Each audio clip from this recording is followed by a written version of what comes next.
Hello and happy new year.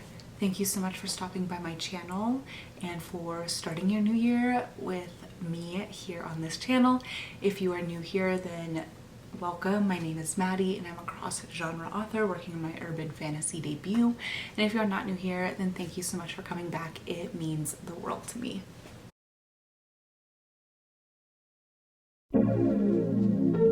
It is the new year, so it is the time of, what are they called? New Year's. Okay. It's the new year, so it's the time of resolutions, making new plans for changing your life, setting goals, whatever.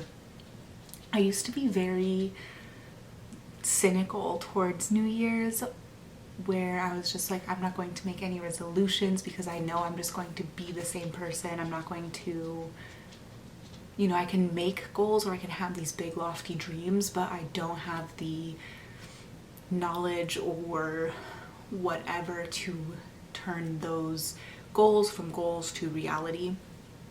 So I just used to be very cynical about the whole thing, but I think there is something beautiful about this bubble of reflection and goal setting that we have for ourselves with New Year's. I love that we just kind of collectively take stock of where we've been in the past year and where we want to go. And I've really been investing a lot of time into really teaching myself how to turn goals or dreams into actionable, bite-sized plans so I can actually accomplish things instead of just saying I want to do blank, but I have no way to do blank, and the current version of myself is in no way equipped to do whatever it is. And so really taking the time to learn how to accomplish goals I think is so important, and there are so many good resources here on YouTube. With all that being said, I just wanted to share a little bit about how I plan on having a productive and creative year that is full of finishing projects or getting projects to a point where they are streamlined and they have an end date, and it's not just like I'm gonna write a book, but then you're just sitting here for 5 years not having a book written, and how you can too, especially if you work a full-time job on top of having creative hobbies. Because I've watched a few videos where the creator is like, I'm going to practice just working 5 hours a day, and that is great. However, when you're not at that point where you are making money from what you want to be making money from, I want writing to be full-time, but I'm not there yet, so I work 40 hours a week on top of all of this. That's kind of impossible to be like, I'm just going to experiment with a 5-hour work day because I work 10-hour shifts. So there is a bit of give and take. I think that is also important to remember that if you are in the early stages of your creative journey, or if you just want it to be a hobby, you don't want to make money from it, which is completely valid too, to have grace with yourself, that you cannot be holding yourself up to these creators who are making money from content creation or art or what they want to be making money from. You need to rest, and that is important too. Do not burn yourself out, because burnout is going to be more harmful for you in the long run than having a few off days. So yeah, let's start the year with giving ourselves grace and forgiveness while also making plans to improve, even if it is just by 1% every week. Progress is progress.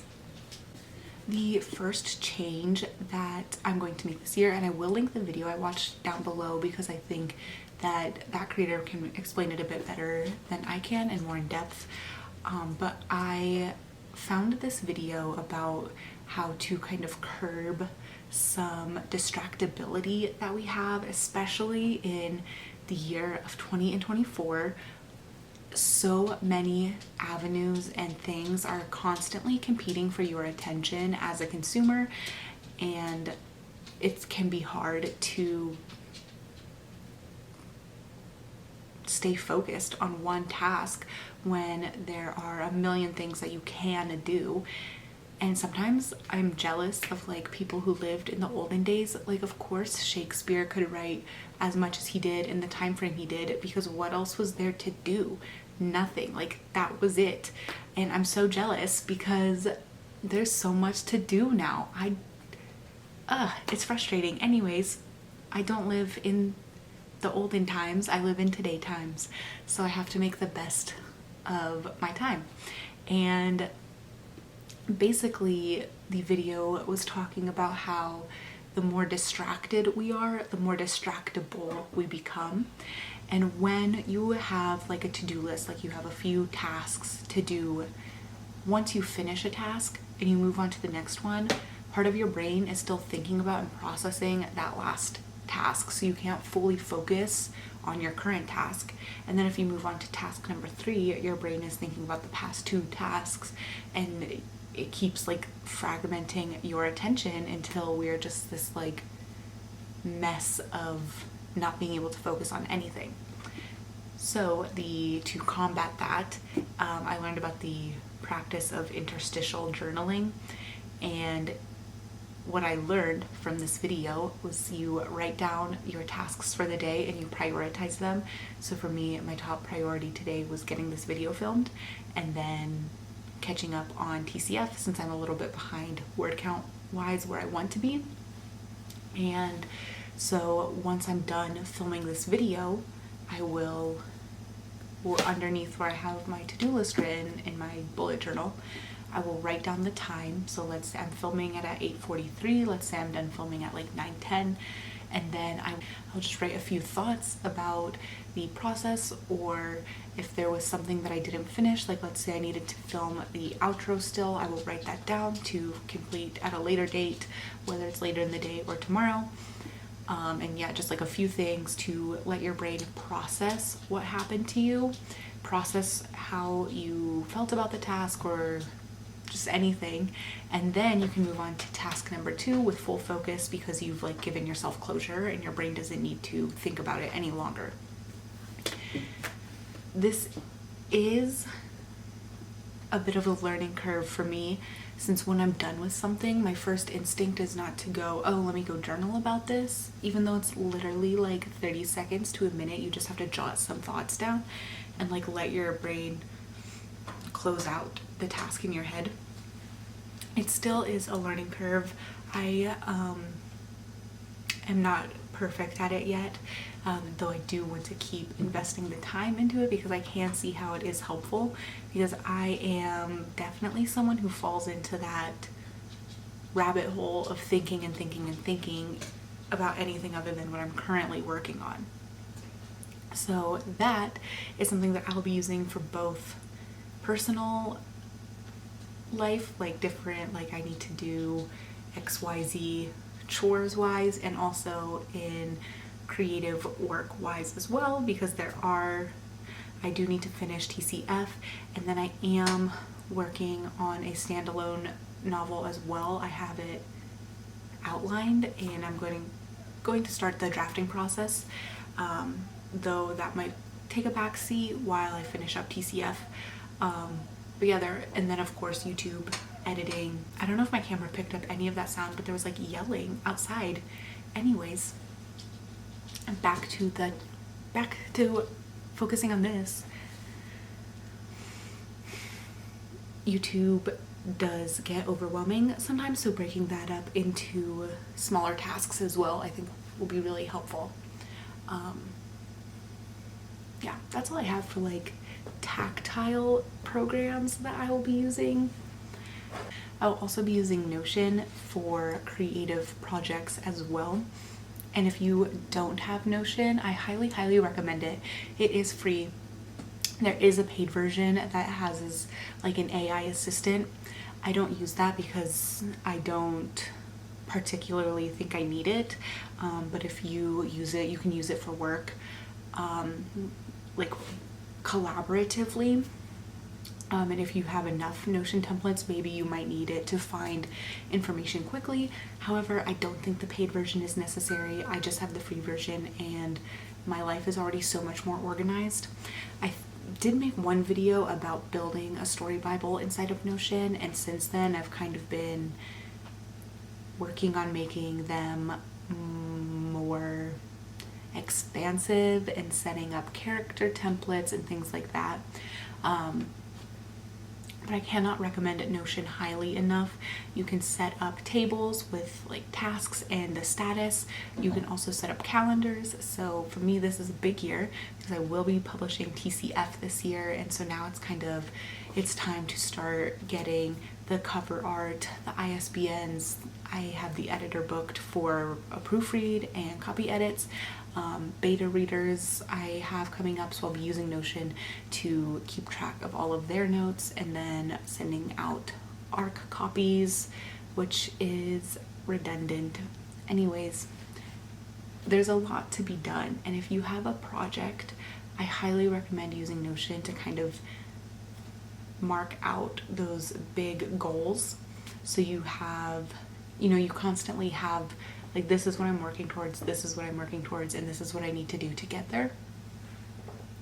For day-to-day to-dos, I found this program called pacemaker.press, and this is great for writers. Specifically, I have not really gone through all of the different projects that you can set up, but I am using it for word count goals. It is, you set up the project you're working on, the time frame you have, how much words you need to get in, and then you can set up every day has a set word count. So for myself, since I work Thursday through Sunday, I have less words to write on those days and more words to write Monday through Wednesday because I have more time since I'm not working. And I have not done perfect on this, and there was one day I haven't written anything, and so it is helpful though to see what my progress is on a calendar platform instead of just like writing it down myself, and seeing how much further I have to go. The nice thing about Pacemaker is it does have a progress section as well where you can write down the words you made or the words you wrote, and then you can also put a few thoughts about it, which is very similar to the interstitial journaling process. So normally I just put in like how I felt about writing it, or if I was struggling with the scene, and then I reached a flow state or anything like that. It is really helpful just to kind of see that progress and seeing it grow and seeing where there are places that I need to improve, or seeing how far behind I am. Like right now I think I'm like 3,000 words behind, but the plus side is I can catch up. I also love GoodNotes on my iPad for project notes. As much as it's nice to like type things into Notion, sometimes I just need to write stuff out, and GoodNotes is like unlimited notebook paper, so you don't feel bad about messing up a nice notebook. Even though I do have a notebook for TCF, it is almost full. That's how I plan to kind of make sure I am consistently growing and consistently writing and consistently creating this year. Again, I highly recommend Notion for day-to-day life and project planning. Pacemaker.press is something that I'm loving for like project accountability. I am excited to keep trying out the interstitial journaling process, and then GoodNotes I love just as like whatever, whenever you need to take down notes, you can type, you can write with a stylus, you can add pictures, whatever. I love it. I love just having like a space for brain dumps or whatever.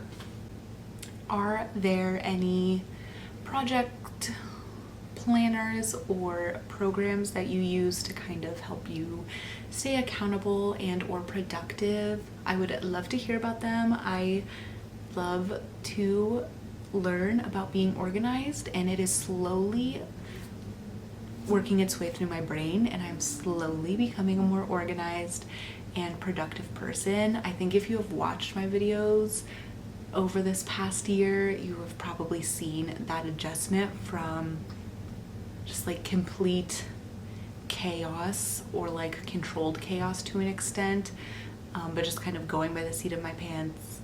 Is that even the phrase? I don't know. But just kind of going wherever to kind of channeling that energy into something that's a bit more sustainable. This year I am publishing TCF, which I'm so excited for, but that does mean it is a busy year and I do have to plan everything out so I have enough time for everything. And like I said, I am working on a standalone novel just to kind of break up the work that has been TCF. And then this year I do plan to participate in NaNoWriMo to write draft 0 of TCF Book 2, which I'm very excited for, and I'll be using October as Preptober to outline and get that all set up, which I think it should be fairly easy since I have the characters established, I have the world established. I've never written a book 2, so I'm saying I think it'll be fairly easy, but we'll see about that. It might be harder. But yeah, so I have a lot of projects going on this year, starting new things, and we're starting 2024, and yeah, I'm just so excited to start this journey with you guys, and I hope you stick around. Please like this video or subscribe to my channel if you wish, but you do not have to. I just appreciate you being here. And yeah, just let me know, what are your goals for the year? What are you planning? And if there are any journaling techniques or anything that you use to help you stay accountable, and I will see you in the next one.